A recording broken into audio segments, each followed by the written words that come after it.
I'm Natasha Kirchuk, and thanks for joining us from our studios in Israel. Coming up in today's newscast, a tragic terror attack devastates New York City. Hamas officially turns the keys to Gaza over to the Palestinian Authority. And did you know that bats actually have accents? Trust me, it's actually a pretty big deal. Stay tuned for the latest news in Israel.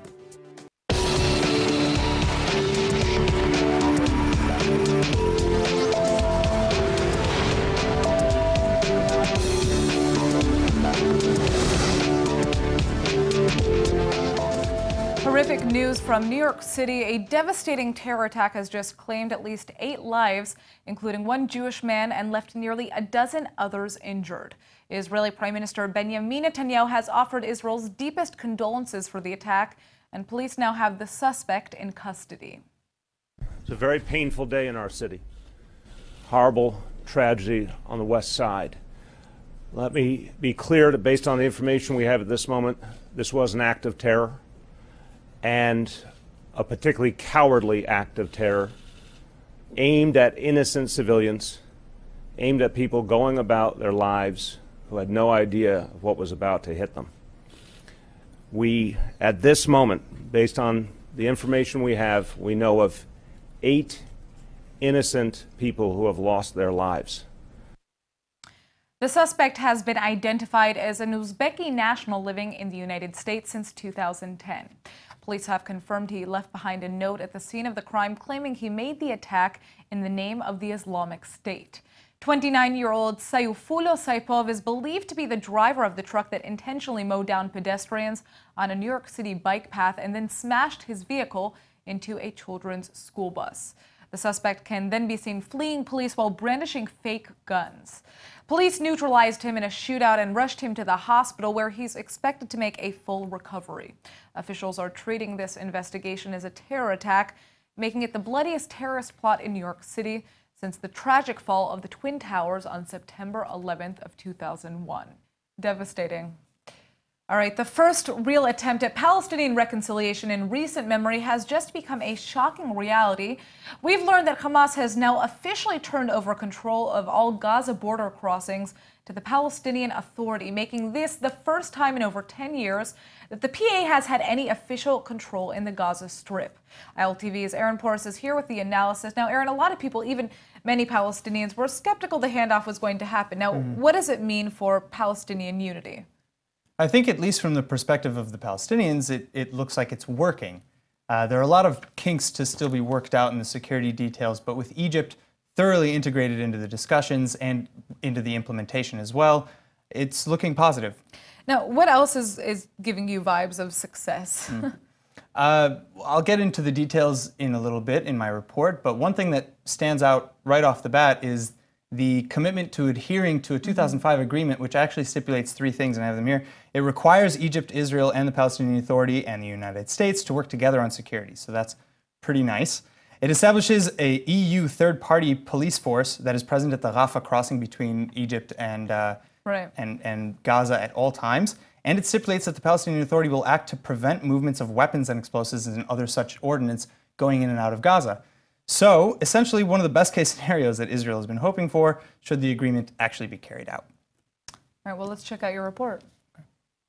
This handoff is a critical and symbolic gesture by Hamas, demonstrating the terror group's eagerness to uphold the terms of the unity deal. طبعا اليوم هذا يوم عظيم يسجل في تاريخ الشعب الفلسطيني انه عادت الشرعيه الفلسطينيه للمعابر، عادت حكومه الوفاق، اصبح حكومه واحده تحت سياده الرئيس ابو مازن، ولا يسعنا في هذا المقام ان نشكر جمهوريه مصر العربيه لدورها العظيم. But it's also the first concrete test for the Palestinians, beginning a long process in which Hamas will eventually transfer all administrative control over to the Palestinian Authority. For now, Hamas soldiers are still on guard at the border crossings, while PA President Mahmoud Abbas's government is responsible for all crossings and taxes along the Gaza-Egyptian border. As the negotiations continue, Abbas's security forces will eventually replace Hamas soldiers, though many believe Hamas will fight to keep its own police present in the mix. The Rafah border crossing between Egypt and Gaza has been mostly closed due to security concerns, but now that it's in PA hands, Abbas plans to reopen it full-time, something that hasn't happened in over 10 years of Hamas control. The United Nations has just announced a plan to put $18 million of financial aid in the hands of the Palestinians. According to the UN, the massive grant is specifically intended to help the Palestinians pursue legal action against Israel and hold Israel accountable for its violations. This announcement has already come under heavy fire by American and Israeli officials, slamming it as yet another shameful discriminatory move against the Jewish state. The UN's plan, which still needs gap funding as well as a vote, would transfer $18 million to the Palestinian Authority through multiple UN agencies. The money would be used to train, advise, and provide tools for Palestinian officials to take legal action against Israel on the international forum. This is the first time any UN report has pushed funding legal aid for Palestinians, fueling the White House's claims last month that the UN has long been engaged in anti-Israel bias. This is one of the biggest reasons why both the US and Israel announced they were pulling out of UNESCO just a few weeks ago. But clearly, the UN seems determined to stick to its agenda. While the world prepares to respond to military offenses, many attackers are moving to less conventional cyber tactics to bring down their enemies. So the question is, how can we properly protect ourselves? Here to help us answer that question is Eyal Achagoni, the Chief Operating Officer of Simulate. Thank you so much for joining us. Thank you for having me. So, why are countries like Iran, for example, moving away from conventional military means and launching cyber offenses? Well, first of all, it's no secret that they've been doing this for a couple of years already. Either you're in Israeli intelligence or you have been working at one of Israel's banks, electricity companies. You either have heard of it or have experienced it in first hand. They're doing this because it's much, much more easier than to focus on their obsolete Air Force, let's say. Right. It's much, much more cheaper to purchase or to perform an attack than purchase a new aircraft. It's much easier to perform. You can just send an email containing the malware and execute it. Right, and the British Parliament was recently affected by such an attack. Can you tell us about that briefly? A very simple attack. The attacker sent an email containing the malware, or a phishing email, to see if somebody will catch on it. And this is a very simple attack. It's unbelievable. Now, how is Israel fighting against this issue more specifically?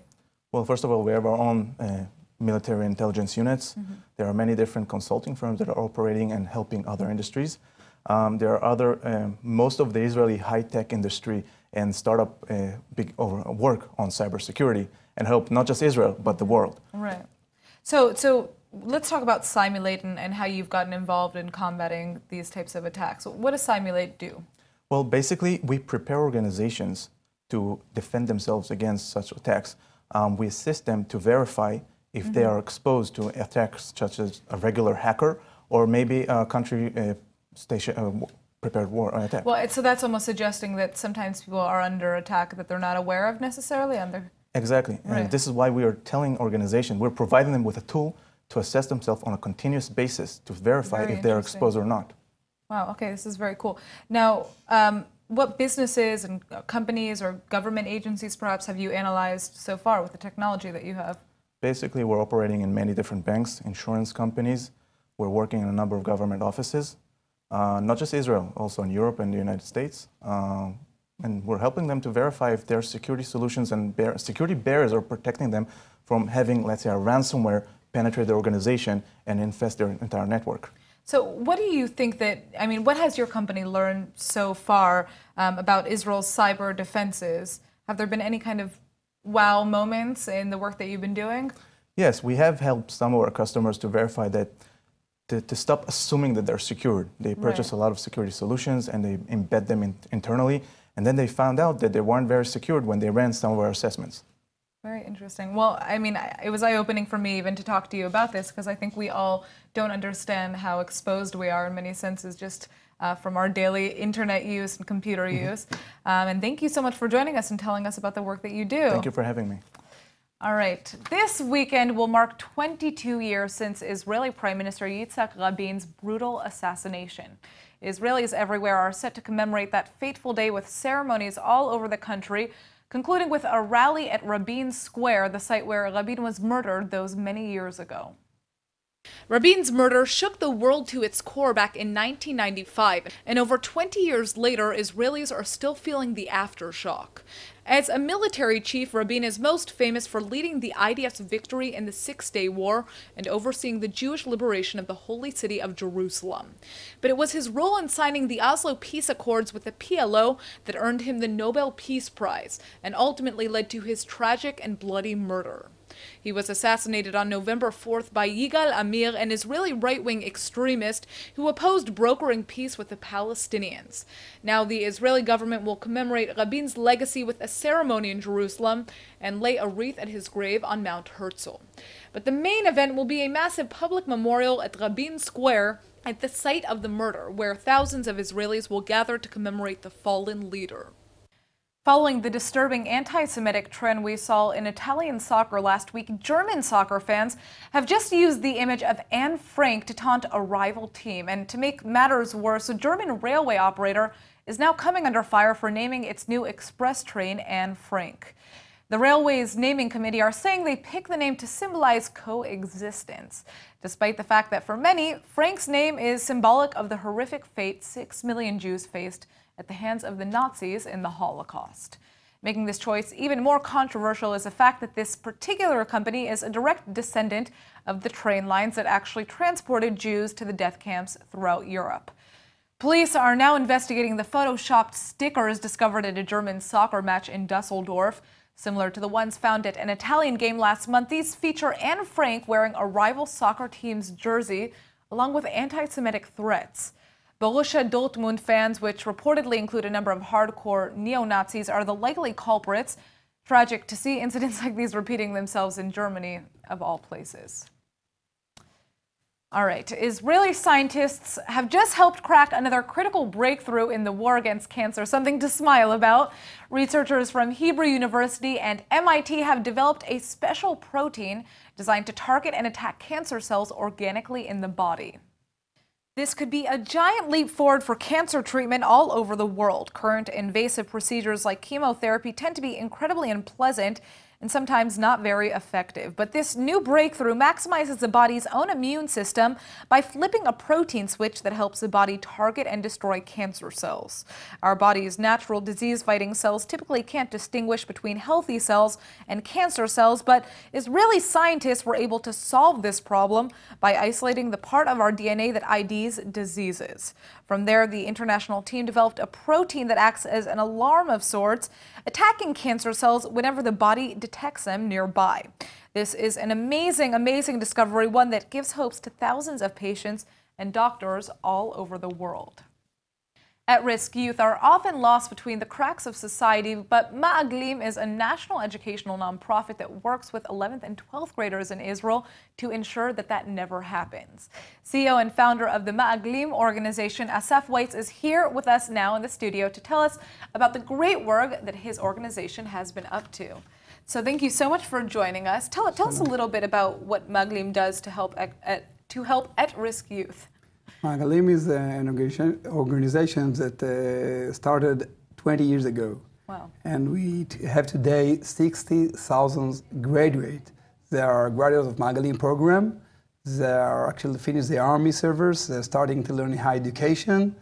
And actually they changed their life. So this is a huge family of students that you guys have. And where are these students coming from for the most part? They are coming from the development town, the at-risk area, the at-risk community, very, very difficult families and communities that they coming from. And we met them in 11th grade, in the beginning of the 11th grade, for 2 years program. And how do you identify these? How do you find these youth? We work with the education minister and in Israel. They have the red high school. It's mean each high school, we know there are green or red. Yeah. It's mean the red means that they all the at-risk youth coming from the red high school. We go to the high school and we bring the mentors. We add mentors to each group of 20 students, and these mentors work with them slowly, believe in them, brings them understanding that they can change their life. Which is huge. And I'm wondering, you said these students are mainly coming from the periphery, from, you know, less developed cities and towns here in Israel. Are some of these youth from immigrant families? Some of them immigrant, Ethiopian, Russian, and Israelis. It's mean, listen, the at-risk area, it means that you need to survive every day. What does it mean you need to survive? You have your family. You need to bring a lot of time a salary to your home to take care about your sister. You're just 16 and 15 years old. And you need to take care. And when you in these positions that you need to survive, you didn't think about your future. You didn't think about your future. Well, and there's you no time to. There's and just you no have no time to. And when the first station that you have a big test here in Israel, this is the Army Serve. And if in this Army Serve you will take the easy serve, the easy life, something that's not meaningful, all your life can be in this way. Impacted by that, for sure. Well, listen, unfortunately, we're running out of time, so I do want to ask you, how can students who are perhaps interested in getting involved in your organization get in touch with Magalim, and also how can donors do that? We have our website, magalim.org, that you can see all our details, and you can come to Israel. If you come to Israel, we can bring you a great visit to see the periphery, to see the Magalim action, what we are doing, and you can be part of Magalim families that change the future of Israel. Beautiful. Well, thank you so much for joining us, and kol hakavod, congratulations, and good luck on the work that you're doing. Thank you very much. So here's today's fun fact. Did you know bats actually speak with different accents? Well, it's true. An Israeli study just discovered rare regional dialects in Egyptian fruit bats, something we thought only existed in humans and a few mammals until now. So here's how they cracked it. A team of researchers from Tel Aviv University gathered 14 pregnant fruit bats, separated them into groups, and experimented with raising the babies within different groups. And unlike almost every other animal on the planet, the babies didn't develop the voice patterns of their mom, but rather they adapted to the groups they were raised in. Let me break it down for you. That's like picking up an Israeli accent being raised in Israel, even though your mother has an American accent. Now, this may not seem like a big deal for bats at first, but actually it's huge. It means bats and who knows how many other animals might have the same crowd learning skills that humans have. A songbird, for example, only learns to sing by mimicking one of its parents, not in a group. Just another reason why bats are one of the coolest critters out there. And come on, they're pretty cute, right? Or is that just me? Moving back to the world of Israeli art, we have a special guest for you today. Here with us now is a sculptor aptly referred to as the architect of wood carving, Shalom Kellner.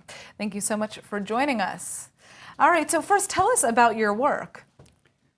Well, my work is really represents my thinking, my childhood, my adulthood, my life. And mainly I am working with Jewish themes. The main star of my work is the Hebrew alphabet. I use it in three-dimensional presentations. Interesting. In carving in wood. Some of them are even cast in bronze. I have the Hebrew alphabet is also penetrating into a wider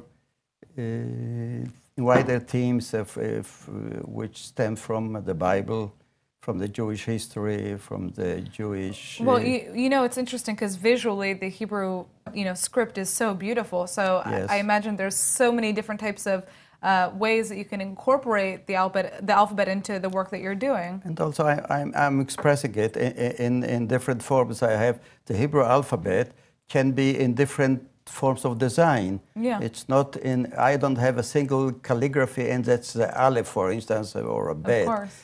I work with it, I play with it, I give it different forms, and then it becomes, it accepts a different form. It depends on the context where I'm doing it. If I'm doing a work about the prophet Ezekiel, then the Hebrew letters, here you can see it, the prophet Ezekiel is swallowing letters. Right. Okay? So they perform differently, the letters. So really, they have a history. I also go to presenting the letters as if they were written 3,000 and 4,000 years ago. And some works have this kind of presenting the Hebrew letters of 3,000 years ago and 2,000 years ago, as they were found in the scripts of the you Qumran. said, you know, and we're running out of time, but you said that your life very much has an impact on the type of artwork that you do. Were you raised here in Israel? Why is there such... No, I was born in Poland before the war. I'm a Holocaust survivor. Wow. And I was a little child when the war broke out. And my family escaped from Poland to Russia, to Siberia. My childhood were in Siberia. I never played in the playground or went to or kindergarten. It's all been, you know, so this is where my childhood somehow went through. Also, schooling at the elementary school was kind of sometimes you have it, sometimes you don't, because we were moving from one camp to another until we returned from Russia to Poland, and then I was already 8, 9 years old. But still, I had learning home, my parents, and the Jewish community somehow always managed to establish a certain schooling for the children. Well, so that's why, I mean, obviously this Jewish identity of yours has had such a huge influence on the type of artwork that you produce, and it's beautiful. You can see me at my web, Shalom Kellner Art, and you will see a lot of Shalom Kellner, Shalom ShalomKellnerArt.com. You will see. Yes. All right, thank you so much for joining us, Shalom. Thank you for having me. The 5th annual Shabbat Project has just brought together over 1 million people from all over the world. ILTV's Emmanuel Kadosh is here to give us the scoop on the project. So, Emmanuel, what exactly is this project? Yes, well, for those who haven't heard of it, the Shabbat Project is a global movement that's bringing together Jews from all across the world to celebrate Shabbat. It originally started in South Africa back in 2013 when the chief rabbi, Dr. Warren Goldstein, called on his community to keep the Shabbat of October 14th together as one big happy family. And things just took off from there. Jewish communities from all over the world heard about the idea and decided to bring the project to their cities too. Long story, extremely short, this year's Shabbat Project event reached over 97 different countries, uniting over 1 million people. Can you believe that? Wow, that's amazing. Now, what exactly does a worldwide Shabbat entail?